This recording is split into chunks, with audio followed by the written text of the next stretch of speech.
ஏகத்துவம் பற்றி அல் குர்ஆன். பகுத்தறிவு என்றால் என்ன? பகுத்தறிவின் வேலை என்ன? அத்தியாயம் 3. பகுத்தறிவு என்று மக்களில் பெரும்பாலார் நம்பியுள்ள அறிவு 3 நிலைமைகளை ஒருங்கே பெற்றுக்கொண்ட ஒன்றாகும்.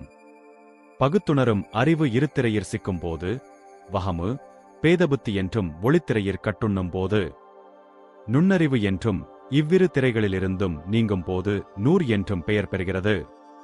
நாம் இதை நுட்பமாய் உணராவிடில் உண்மை பிடிபடாது. மேற்கூறிய அறிவின் நிலைமைகள் ஒவ்வொரு வரையறைக்கு உட்பட்டவையாகும். இவற்றில் பகுத்துணரும் பகுத்தறிவு எதுவென்பதை நோக்குவோம். ஒன்றுக்கொன்று முரணான பல பொருட்கள் அல்லது பல சொற்கள் அல்லது பல செயல்கள் இருப்பதை அறியும்போது, அவற்றை ஒன்றோடொன்று ஒப்பிட்டு நோக்கி வேறுபாடு கண்டறியும் அறிவே பகுத்தறிவு என்பது. இந்த அறிவு சரிபிழை கணிப்பதுமல்ல, தீர்ப்பு கட்டுவதுமல்ல, பிரித்து வேறுபாடு காண்பது மட்டும்தான் அதன் தொழில். இந்த அறிவு உலகிலுள்ள இயங்கும் சிருஷ்டிகள் அனைத்திற்குமே, புற்பூண்டுகளுக்கு கூட இயல்பாகவே இறைவனார் கொடுக்கப்பட்டிருக்கிறது. இதில் மனிதன் மட்டுமே உரிமை பாராட்ட முடியாது. இந்த அறிவு சரிபிழை கணிப்பதானால் இதற்கு ஓர் உறுதுணை எடுகோள் அவசியமாகிறது. இந்த துணை பழக்க வழக்கம் என்ற இருத்திரையாயிருக்கலாம், அல்லது 100 கேள்வியறிவென்ற ஒளித்திரையாயிருக்கலாம். மனோ இச்சை என்பதும் இருள் ஒளித்திரைகளிலே புதைந்திருக்கிறது. பகுத்துணரும் அறிவு இதில் எதை துணையாய் எடுத்துக்கொள்கிறதோ அந்த அடிப்படையைக் கொண்டுதான் சரிபிழை கணிக்கிறது. விருப்பு வெறுப்பை உருவாக்குகிறது. விரும்ப வெறுக்க தீர்ப்பு கட்ட எந்த அடிப்படையை இந்த அறிவு எடுத்துக்கொள்கிறதோ அந்த அடிப்படையிலேயே இயங்குகிறது. இவ்வியக்கம் சரியானதாயும் இருக்கலாம், பிழையானதாயும் இருக்கலாம். வகுமை அடிப்படையாய்க் கொண்ட தீர்ப்பை பிழை என்றும், அகில் என்ற நுண்ணறிவை அடிப்படையாய்க் கொண்ட தீர்ப்பை 100% சரியென்றும் கூற முடியாது. நுண்ணறிவும் ஒரு திரைதான். 100 என்ற அறிவுடன் பகுத்தறிவு தீர்ப்பு செய்வதில் எவ்வித பிழையுமே இருக்காது. ஆதலால் நாம் ஒரு விஷயத்தில், விசேஷமாய் தீனுடைய விஷயத்தில், குர்ஆன் மூலம் ஓர் உண்மையான தீர்ப்பை, முடிவை பெறுவதானால், குர்ஆன் ஹதீசுகளை எந்த அடிப்படையில், எவ்வெவ் வழிகளில் எமது பகுத்தறிவு அணுக வேண்டுமென்பதை ஒவ்வொரு மனிதனும் தெளிவாய் அறிந்து கொள்ள வேண்டியது அவசியத்திலும் அவசியமாகும். இல்லையானால் குர்ஆன் ஹதீசுகளின் போதனையை எம்மால் உணர முடியாமலேயே போய்விடும். உலக மக்கள், விசேஷமாய் முஸ்லீம்கள், பற்பல கூட்டங்களாய், ஒன்றுக்கொன்று முரண்பட்ட வெவ்வேறு பிரிவுகளாய், ஒருவருக்கொருவர் ஜென்ம விரோதிகளாய் அமைந்திருப்பதற்கு காரணம், குர்ஆனுடைய உண்மையான நோக்கம் என்ன என்பதையும், எந்த அடிப்படையில் குர்ஆன் ஹதீசுகளை நோக்குவதென்பதையும் தெளிவாய் அறிந்து கொள்ளாமல் மனம் போன போக்கிலும் குருட்டுத்தனமான பின்பற்றலிலும் மூழ்கிக் கொண்டு தத்தமது யுக்திப்படி குர்ஆன் ஹதீசுகளை அணுகியதேயாகும். ஹதீஸ் அல்லாஹ் அறிவை படைத்து முன்னால் வருமாறு கூறினான். அது முன்னால் வந்தது. அதை பின்னால் போகுமாறு பணித்தான். அது பின்னால் சென்றுவிட்டது. அப்போது அவன், உன்னைவிட மிகவும் உவப்பான ஒன்றை நான் படைக்கவில்லை படைப்புகளில். எனக்கு மிகவும் உவப்பானவர்கள் மீதுதான் உன்னை ஏற்றி அனுப்புவேன் என்று அல்லாஹ் கூறியதாக ரசூல் ஸல்லல்லாஹு அலைஹி வஸல்லம் அவர்கள் கூறினர். அறிவிப்பவர் இப்னு மஸ்ஊத் ரலி. ஆதாரம் ரஜீன். இந்த ஹதீஸில் முன்பின் என்று கூறப்பட்டது அறிவின் ஏற்றவிறக்கத்தை, உயர்வுதாழ்வின் தன்மையை விளக்குவதற்காகவே. முன் செல்லும் அறிவின் தன்மையை அகில் 100 என்றும், பின் செல்லும் அறிவின் தன்மையை வஹ்மு சபலபுத்தி என்றும் கூறப்படும். முன் என்பது அல்லாவை அணுகுவதாயும் ஏறிறங்கக்கூடியதாயிருக்கிறது. ஏறுதல், இறங்குதல் நாம் எடுத்துக்கொள்ளும் அடிப்படையை பொறுத்ததாகும். வஹ்முடன் கூடிய பகுத்தறிவு நரகத்தையும், 100உடன் கூடிய பகுத்தறிவு ஜன்னத்தையும் பெற உதவியாகும். நபிமாரல்லாதோரை பின்பற்றுவதால் வஹ்முவையும், நபிமாரை பின்பற்றுவதால் 100ஐயும் பெற்றுக்கொள்கிறோம். எனவே குர்ஆனையே விளக்குகிறோம் என்று வாயார் கூறுபவர்களை நாம் பின்பற்றுவதை விடுத்து, உண்மைக்கு உண்மையாய்க் குர்ஆனையும் அதனை பெற்றுத்தந்த எமது நபியின் ஹதீசுகளையும் விவரணங்களையும் பின்பற்றுவதே அறிவுடைமையாகும். இந்த ஹதீஸில் எனக்கு உவப்பானவர்கள் என்று கூறப்பட்டது இன்சையும் ஜின்னையும் குறிப்பிட்டதாகும். ஆதாரம் குர்ஆன் 52, 56. ஹதீஸ். அண்மையில் என் சமூகத்தினரிடையே கருத்து வேறுபாடு ஏற்படும். அப்போது ஒரு பிரிவார் ஏற்படுவார்கள். அவர்கள் நன்மொழி கூறுவார்கள், தீய செயல் புரிவார்கள், குரானை ஓதுவார்கள். அது அவர்கள் மார்பின் ஆரம்ப எலும்பையும் கடக்காது, இருதயத்தில் அமையாது. வேட்டை பொருளிலிருந்து அம்பு வெளிப்படுவது போல மார்க்கத்தை விட்டும் அவர்கள் அப்புறப்பட்டு விடுவார்கள். பின்னர் திரும்பவும் மாட்டார்கள். அம்பு அதன் கூட்டை அடையும் வரை அவர்கள் தாம் படைப்புகளில் மிக கெட்டவர்களாவார்கள். அவர்களை கொல்லுபவருக்கும் அவர்களால் கொல்லப்படுபவருக்கும் நல்வாழ்வுண்டாகட்டும். குரானின் பக்கம் அவர்கள் அழைப்பார்கள். ஆனால் அதில் அவர்களுக்கு எவ்வித சம்பந்தமும் இருக்காது. அவர்களை எவர் கொல்கிறாரோ அவர் அல்லாஹ்வை நெருங்கியவர்களில் மிக மேலானவராயிருப்பார் என்று ரசூல் ஸல்லல்லாஹு அலைஹி வஸல்லம் அவர்கள் கூறினார்கள். அப்போது, நாயகமே, அவர்களின் அடையாளம் என்னவென்று தோழர்கள் வினவினர். அடையாளம் மொட்டையடிப்பது என்று ரசூல் ஸல்லல்லாஹு அலைஹி வஸல்லம் அவர்கள் கூறினார்கள். அறிவிப்பவர் அனஸ் ரலி. ஆதாரம் அபூதாவூத். இந்த ஹதீஸில் பல உண்மைகள் விளக்கப்பட்டுள்ளன.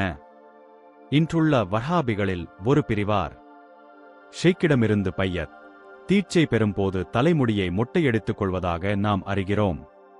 ஆயினும் மொட்டையடித்தல் என்பதில் உண்மையை இருட்டடிப்புச் செய்து இஸ்லாத்தை மொட்டையடித்தல், கப்ரிஸ்தானங்களை மொட்டையடித்தல் என்றும் பொருள் கூற இடமுண்டு. எமது அரசாங்கம் எமது காலம் அன்னவர்களை கொன்றொழிக்க அனுமதியளிக்காது. அப்படி கொன்றழிப்பது நியாயமுமாகாது. மார்க்கத்தில் பலாத்காரம் இல்லை. மார்க்கம் பூர்த்தி செய்யப்பட்டுள்ளது. ஒவ்வொரு மூமீனும் ஜிஹாது செய்தவர்களாகவே மரணியுங்கள் என்றும் ஒரு ஹதீஸ் காணப்படுகிறது.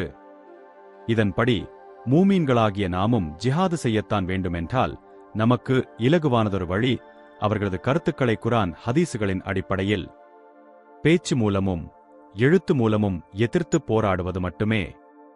குரான் 14:28. அல்லாவின் அருளை குபிரை கொண்டு மாற்றித் தங்கள் மக்களையும் அழிவு கிடங்கில் தள்ளிவிட்டவர்களை நீர் பார்க்கவில்லையா? இவ்வாக்கியத்தின்படி எமது காலத்தில் மட்டுமன்றி ரசூல் ஸல்லல்லாஹு அலைஹி வஸல்லம் அவர்களுடைய காலத்திலும் பலர் உண்மையை மூடி மறைத்து இருட்டடிப்புச் செய்துதான் இருக்கிறார்கள் என்பது தென்படுகிறது. காபீர் என்பது மூடுபவன், மறைப்பவன் என்ற பொருளுடையது. முன்வேதங்களிலுள்ள உண்மையை மறைத்தமையால்தான் இறைவன் அவர்களை காபீர்கள் என்று கூறுகிறான். ஆயினும் பெரும்பாலான தப்சீர்களில் காபீர் என்றால் நிராகரிப்பவன் என்றே பொருள் கூறப்பட்டிருக்கிறது. எனினும் காபீர் என்பதற்கு மூடுபவன், மறைப்பவன் என்பதே சரியான அர்த்தமாகும். குரான் 38:29. நாம் உமக்கு அருள் செய்திருக்கும் இவ்வேதம் மிக பாக்கியமுடையது. அறிவுடையோர் இதன் வசனங்களை ஆராய்ந்து நல்லுணர்ச்சி பெறுவார்களாக. குரான் 54:17, 47, 24, 30, 58 போன்ற வசனங்களையும் எடுத்துக்கொள்க. அறிவுடையோர் என்பதில் இறைவன் குறிப்பிடும் அறிவு எது? எந்த அறிவை கொண்டு சிந்திப்பது, ஆராய்வது? மிகச் சுருக்கமாக கூறுவோம். ஏதாவதொரு தவறான தலையிற்கட்டுண்ட அறிவு அறிவேயல்ல, சரியான தலையிற்கட்டுண்டு. அதாவது தத்துவ உண்மைகளில் நின்று ஆராயும் அறிவுக்கே அறிவு என்றும், இவ்வகையான அறிவை பயன்படுத்தி அனுமானிப்போரையே அறிவுடையோர் என்றும் இறைவன் கூறுகிறான். தத்துவம் என்ற தலை எமது ஆராய்வை, சிந்தனையை ஒருமுகப்படுத்துமாகியால் அதை நாம் தலை என்று கூறுதல் பொருந்தாது. நபிமார் காட்டிய வழியில் நின்று அடிமை தலையிலிருந்தும் அறிவை விடுவித்து குரான் ஹதீசுகளை ஆராய, அனுமானிக்க ஒவ்வொரு மனிதனுக்கும் உரிமையுண்டு. அது கட்டாய கடமை என்றும் நான் கூறுவேன். மனித இனம் 73 கூட்டம் என்பதை நாம் அறிவோம். இதில் 72 கூட்டம் ஏதோவோர் உளநோயில் சிக்கியவர்களாகவும், ஒரேயொரு கூட்டம் மட்டுமே உளநோயிலிருந்து விடுபட்ட சுதந்திர பொருளர்களாகவும் சாந்தியடைந்தவர்களாகவும் இருக்கிறார்கள். இந்த உளநோயை தீர்க்கவே 1,24,000 நபிமாரைக் கொண்டு இறைவன் கலிமாவை அனுப்பியுள்ளான். இந்த கலிமா உளநோயை தீர்க்கும் சஞ்சீவியாயிருக்கிறது. இந்த சஞ்சீவியை கையாளும் விளக்கந்தான் குரான் ஹதீஸ் என்பவை. குரான் 10:57. மனிதர்களே, உங்கள் இறைவனிடமிருந்து நிச்சயமாக ஒரு நல்லுபதேசம் வந்திருக்கிறது. உங்களுடைய இருதயங்களில் உள்ள நோய்களுக்கு அது சஞ்சீவியாகும். விசுவாசங்கொண்டவர்களுக்கு அது நேர்வழி காட்டியாகவும் ஓர் அருளாகவும் இருக்கிறது. இன்றுள்ள உளநோய் மருத்துவ நிபுணர்கள் எந்தவொரு மனிதனும் உளநோயற்றவனாயில்லை என்றும் உளநோய் 8 வகை என்றும் கூறுகிறார்கள். இந்த உளநோய்களுக்கு பெரும்பாலும் எண்ண அலைகளைக் கொண்டு ஹிப்னாடிச மெஸ்மரிச முறைப்படி வைத்தியம் செய்கிறார்கள். மேலும் மின்காந்த அலைகளைக் கொண்டும் வைத்தியம் செய்கிறார்கள். இந்த முறையை மூளைச்சலவை என்று நாம் கூறலாம்.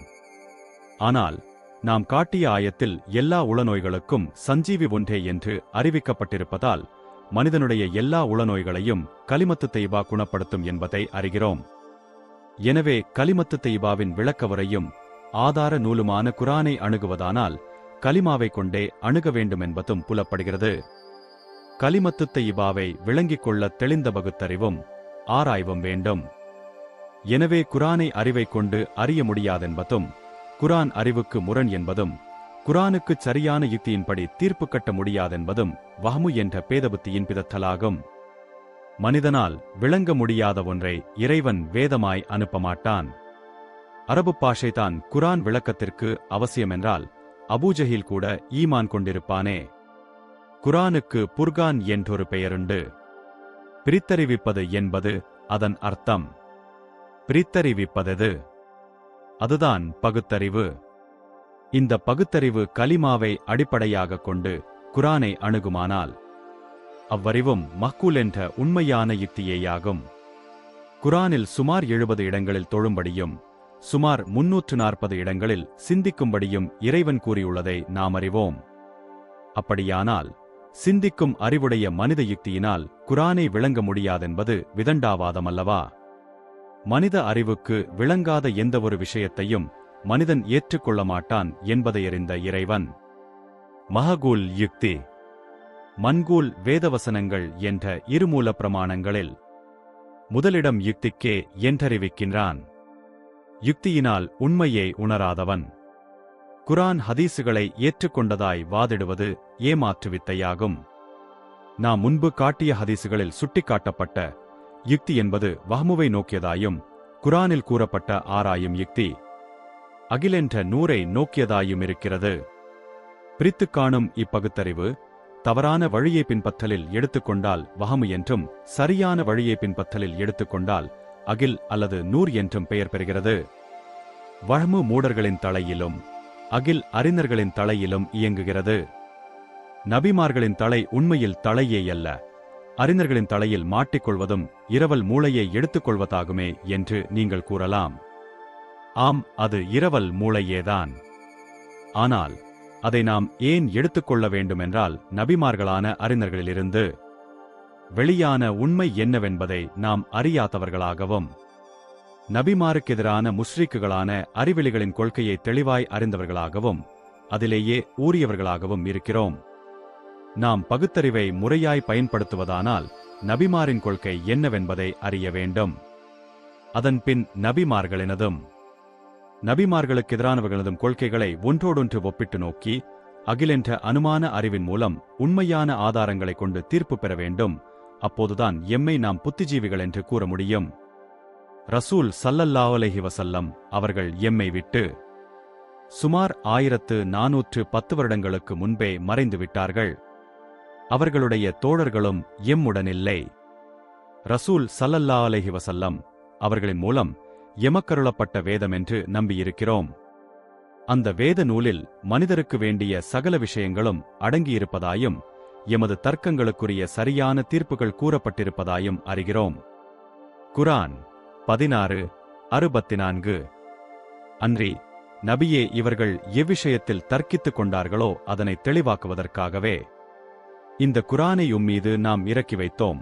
அன்றி இது விசுவாசங்கொண்ட மக்களுக்கு நேர்வழியாகவும் ஓர் அருளாகவும் இருக்கிறது. நேர்வழி கலிமாவினால் உணர்த்தப்படும் தவ்ஹீதுதான் என்பதையும் அதை விளக்குவதே குரான் என்பதையும் நாம் ஏற்றுக்கொண்டுள்ளோம். எமது முன்னோர் தர்க்கித்துக் கொண்ட விஷயம் எது? எமது ரசூலுடனும் முந்திய நபிமாருடனும் எம்முன்னோர்களான மக்கள் தர்க்கித்துக் கொண்ட விஷயம் கலிமாவினால் உணர்த்தப்படும் துஹீதுடைய விஷயந்தான். எனவே தவ்ஹீதில் ஏற்படும் சந்தேகங்கள் அத்தனைக்கும் குர்ஆன் உண்மையான விளக்கந்தரும் என்பது நிச்சயமான உண்மை. அப்படியானால் நாம் நபிமாரின் கொள்கை என்னவென்பதையும் இஸ்லாத்தின் உண்மை என்னவென்பதையும் கண்டறிவதற்கு முதற்சாட்சியாய் குர்ஆனையும் இரண்டாம் சாட்சியாய் ஹதீஸையும், அதாவது மன்கூல் என்ற இரண்டாவது பிரமாணத்தை எடுத்துக்கொண்டு உண்மையான யுக்தி என்ற மஹ்கூல் என்றழைக்கப்படும் முதலாவது பிரமாணத்தை கொண்டு எமது சிந்திக்கும் ஆராயும் அறிவை அகிலை நீதிபதியாய் வைத்துத்தான் நாம் ஒரு முடிவுக்கு வர வேண்டும். எனவே எந்த அடிப்படையில் நாம் குர்ஆன் ஹதீஸுகளை ஆராய வேண்டும் என்பதை நோக்குவோம்.